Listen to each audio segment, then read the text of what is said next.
You can learn to feel more professional in presentations and interviews and to be great on TV. Did you know that? Do you want to know how to come across your best? Well, if so, I've made a scoop for you today because you'll be getting media training tips tailored specifically to you as an athlete from one of the best media training experts in the world, the founder of Media Training Worldwide, TJ Walker. He will share some simple things that you can do to improve your interview skills that he uses when he works with public figures such as high-profile athletes, politicians, prime ministers and presidents even, Miss Universes, to help them communicate more effectively. And he'll also tell us some tricks that will help you avoid making mistakes that can get you misunderstood or distracted or prevent you from getting your real message across and your real you. And then he'll tell us the one commonly taught way to teach speaking skills that you do absolutely not want to use. This is Athlete Story, the place for athletes who want to own their sports career, and I'm your host, Anja Bolbjerg. I am super pumped and proud of this interview because, to be honest, interviewing one of the best media training experts in the world is a little bit intimidating and maybe a little bit audacious on my part as well, but I really wanted you to get access to this information, so even just studying the way that TJ answers my questions to get his own message across is such a great lesson in itself. So here's what I do. I'd listen to the interview and his tips, and then I'd re-listen to see how he actually practices what he preaches. It's just an excellent example of how it's done. And TJ also made a fantastic offer for the first 100 of you that you can get free access to his complete online media training course that normally sells for $200. So I'd hurry up and take advantage of that one.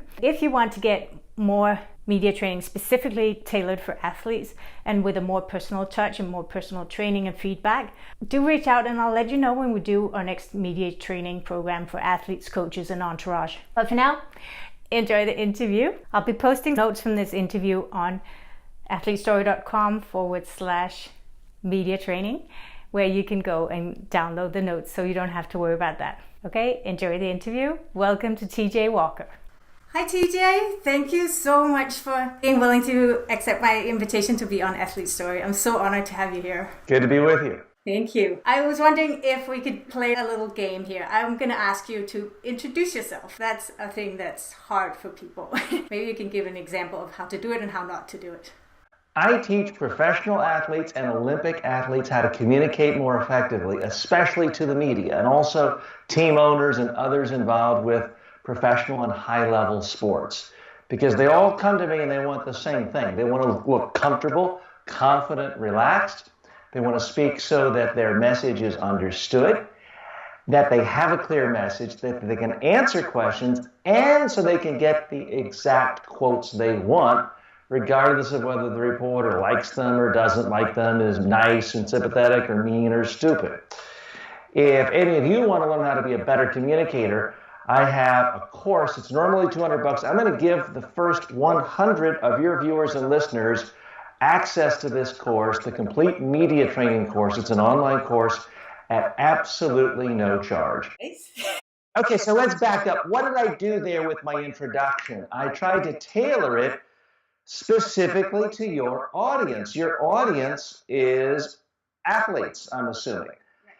Reality is I work with presidents of countries and prime ministers and Nobel Peace Prize winners and bureaucrats and mutual fund managers, and I work in every single industry. But if I just come out and say, well, I'm this big shot and I work with everyone, it's not interesting to people. So I try to tailor my introduction to the needs of the audience. I'm not making up anything. I'm just looking at a narrow slice of my background, figuring out what's most relevant and what's most interesting to that audience. And then whether I'm on TV, a podcast, an interview, or just standing up, introducing myself at a meet and greet or a Chamber of Commerce event, I try to leave people with just one thing that will make them think, oh, I want to hear more from that guy. I want to launch into a sales pitch because nobody trusts me or knows me yet. But access to a free online media training course, what's the risk there? So I'm trying to whet people's appetite to listen a little more, and even if they don't, to then check out your website or the Notes for Your podcast and click on it to get the access to that course. That's my agenda. Right. So if I get this right, the idea is to show why if it's me, why I am relevant to you, the listener.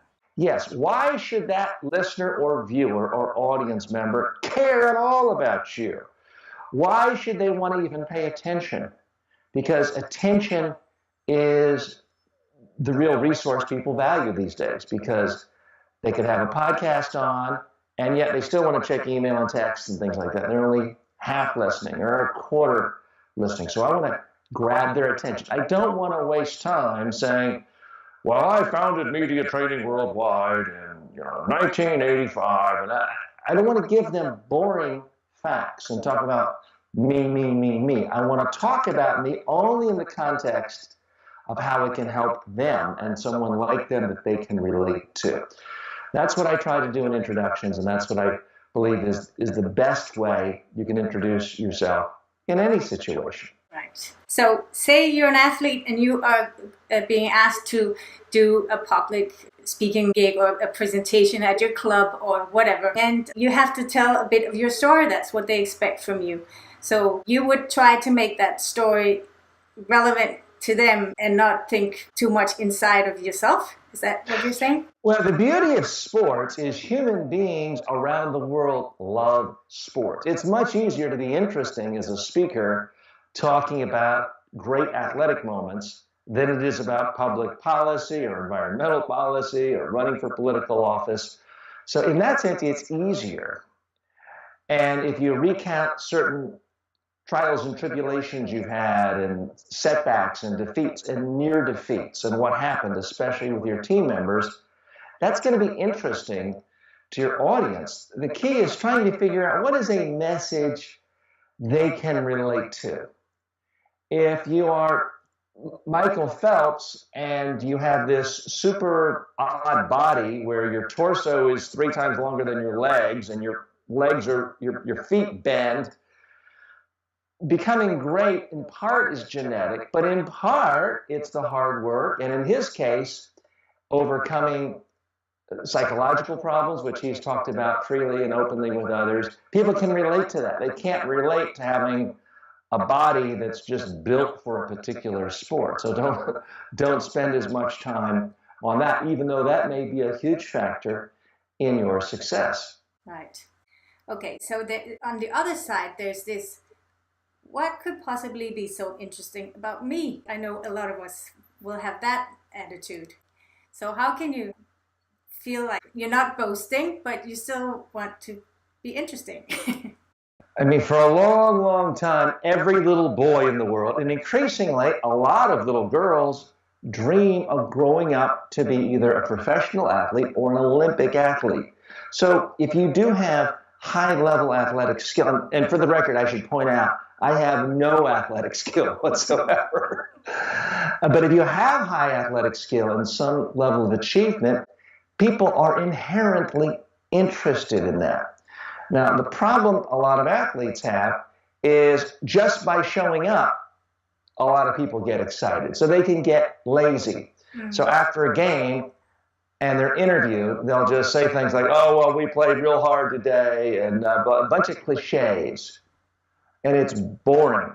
And when you look at professional athletes who make the most money in their career, the vast majority of them make more money by speaking as a network commentator, as an interviewer, as a host, as a celebrity spokesperson than they do actual winnings.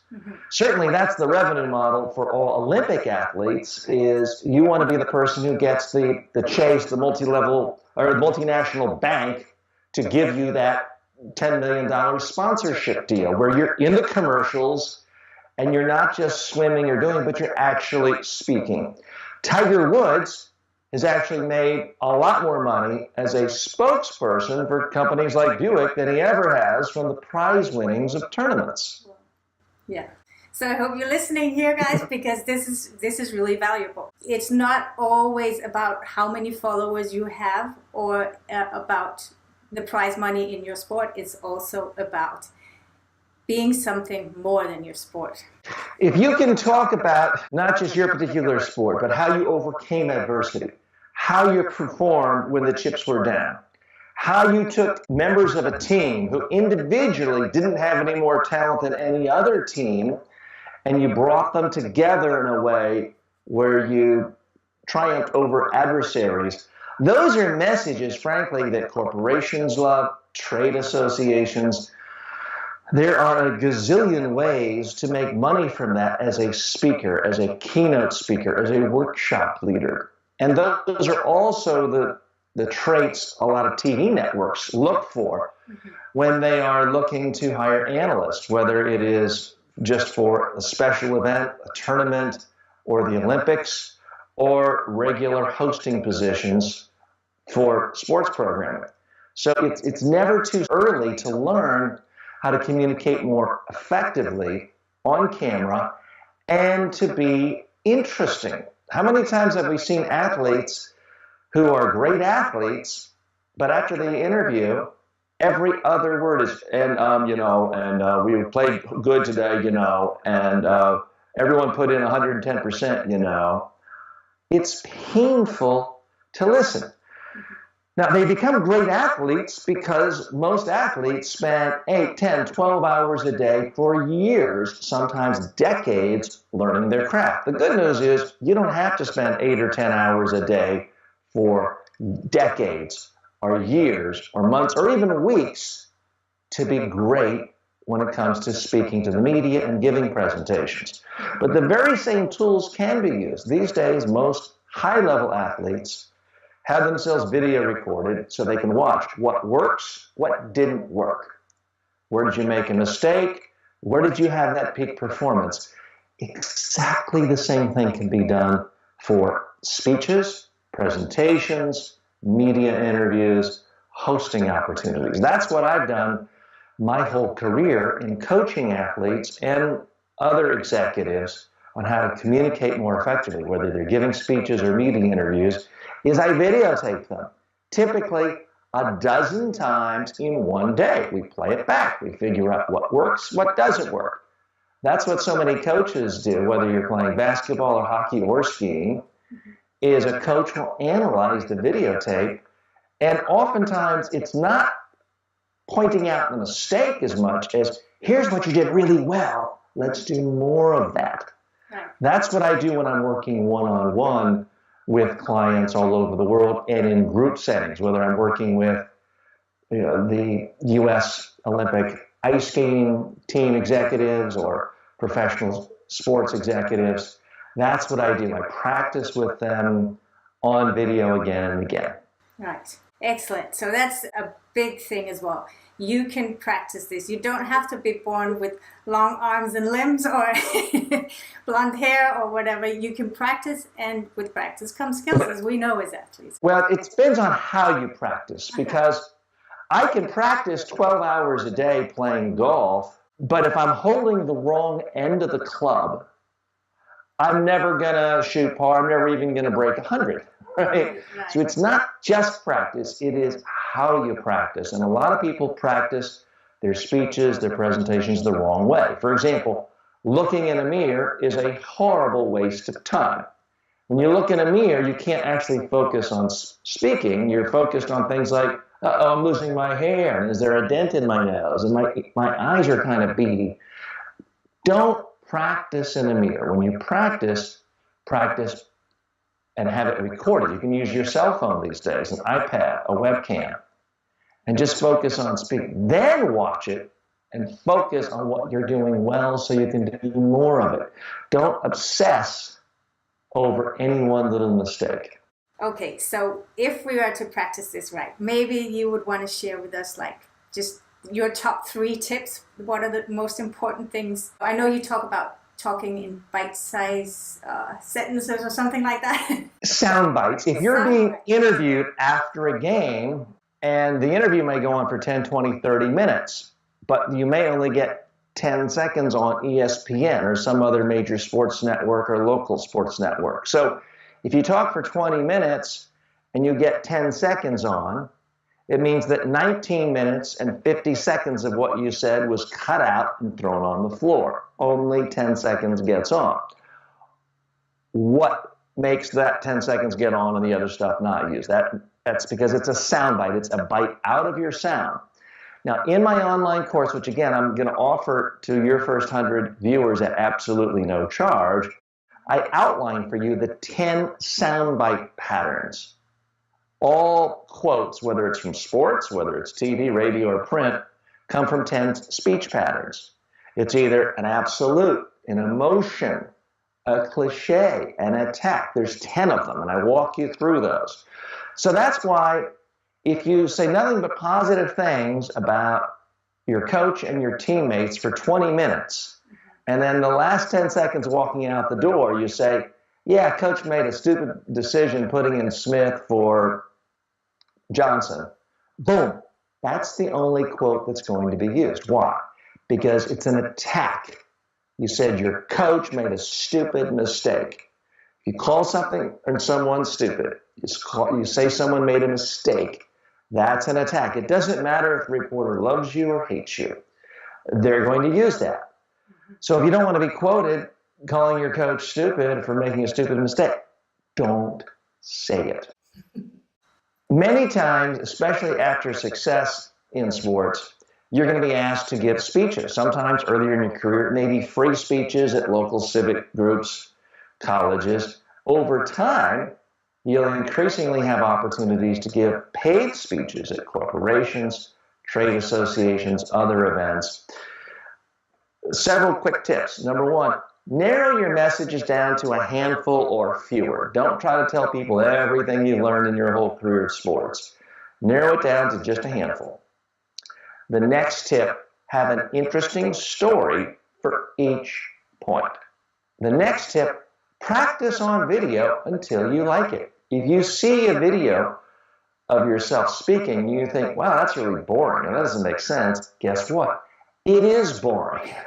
Don't use it. Don't give that speech until you have prepared. By the way, this is the number one way to get rid of nerves and being uncomfortable and nervous before a speech. We're nervous because we think we might bomb. We might be horrible. We might be boring. Well, guess what? You might be boring. The way to solve that nervousness is to actually practice on video until you like it. Because you've seen a million boring speakers in your life. Everyone watching this has seen boring speakers. So you already know it doesn't work. That's why you need to practice it until you like it. When people come to me for private training, they think I'm going to be telling them, here's 72 things you did wrong, and you get a C or a D for today or a B.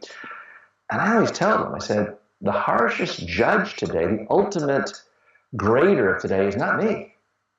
It's you.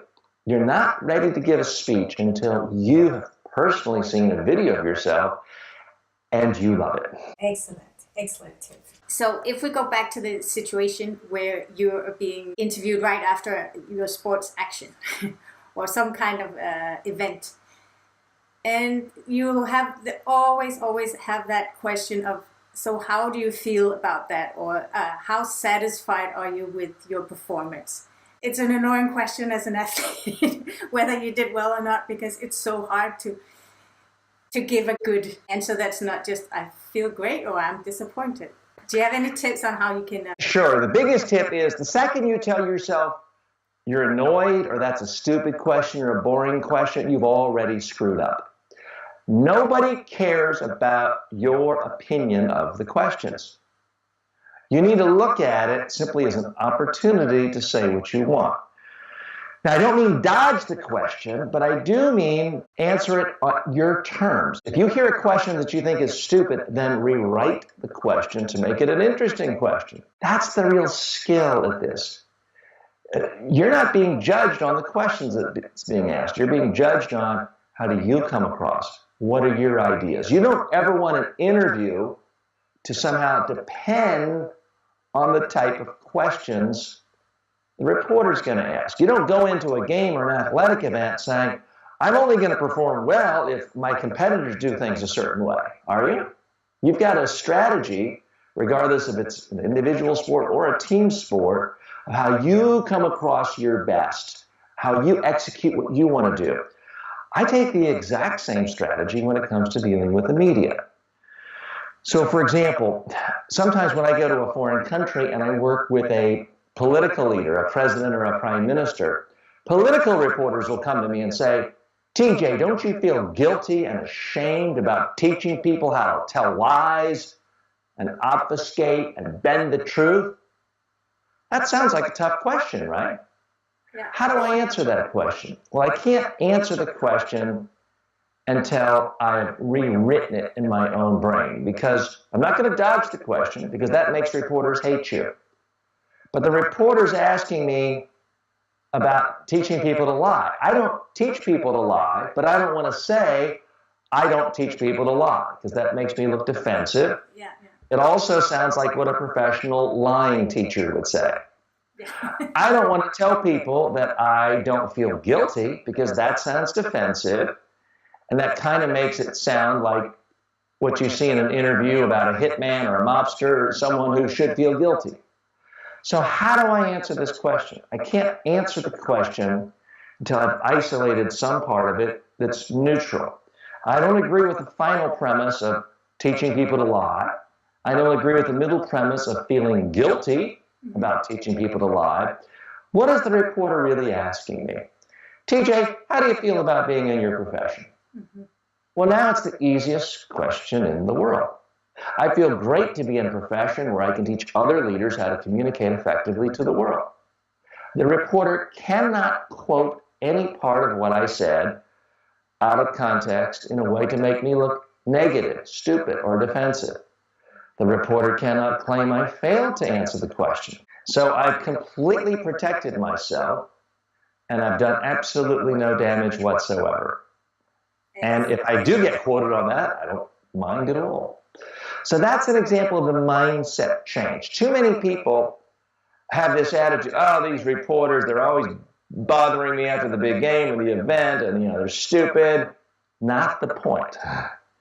The point is, these people are giving you thousands of dollars, sometimes hundreds of thousands, millions of dollars worth of exposure to build your own personal brand. Whether you want to be a network anchor one day, commentator, analyst, talk show host, or be a spokesman for a major national bank, international bank, or for a car dealership.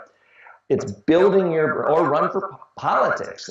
Here in the United States, many famous athletes use their fame when they run for a high-level office, because it's automatically worth several millions of dollars of branding ID. So many athletes toss this away, and they just assume, oh, reporters will always want to talk to you. When that day happens and your athletic career is over, unless you've built a great reputation for yourself, most athletes are never interviewed again. Most athletes are not asked to speak. They're not asked to give their opinions anywhere.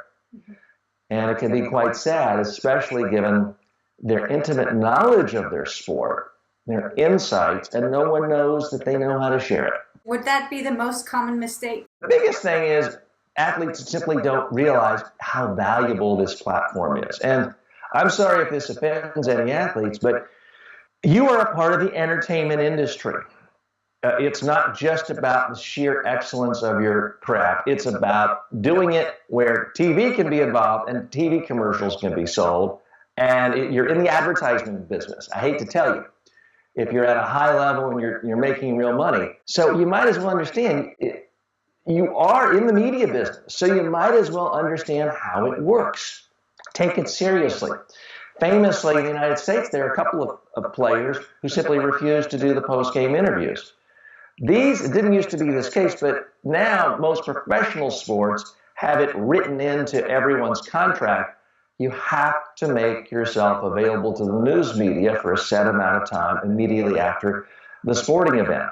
Because, again, they realize the TV reporters, the radio reporters, they're all essentially partners in this entertainment industry.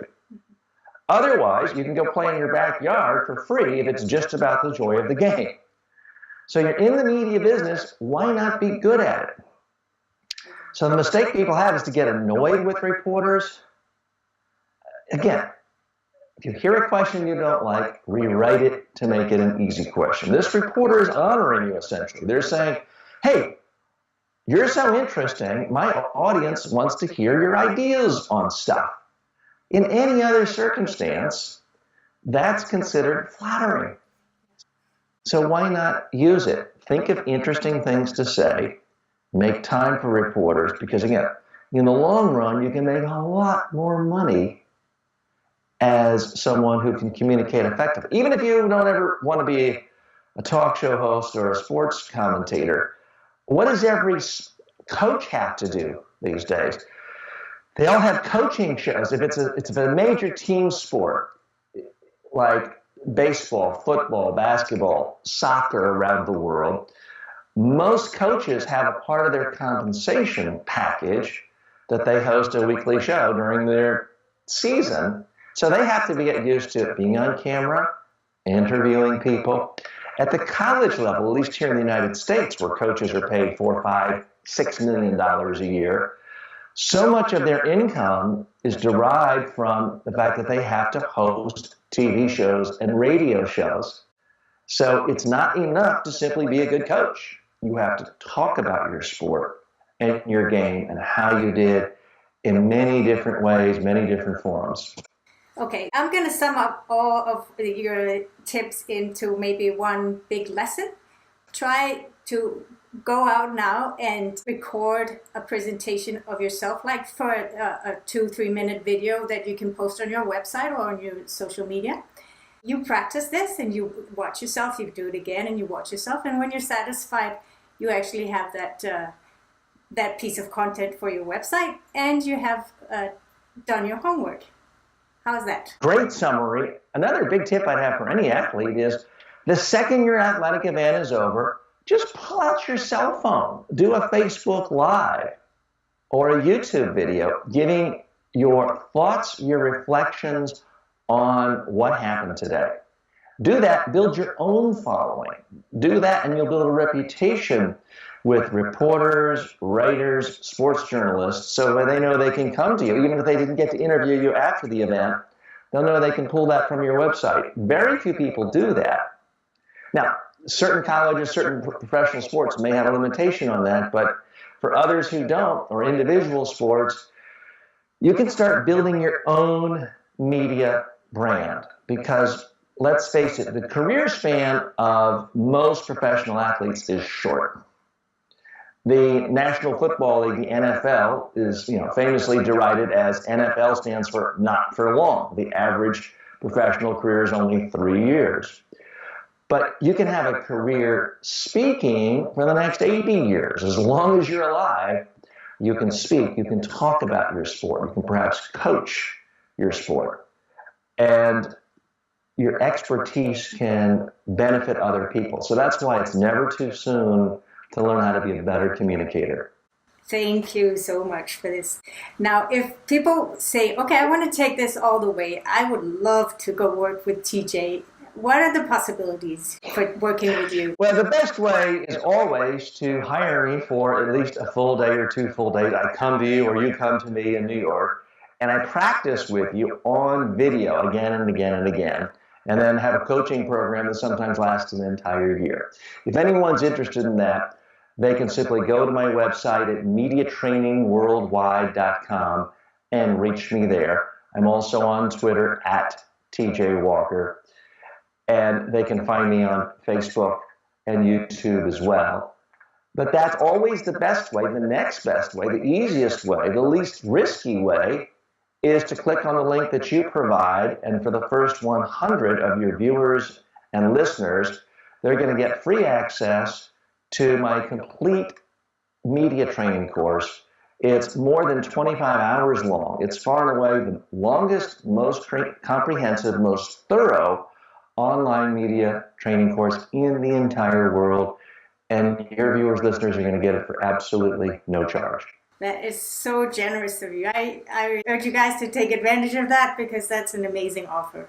So thanks again. Thank you so much. I want to respect your time, teacher. I'm so happy you wanted to be part of the show and help all athletes become better on media.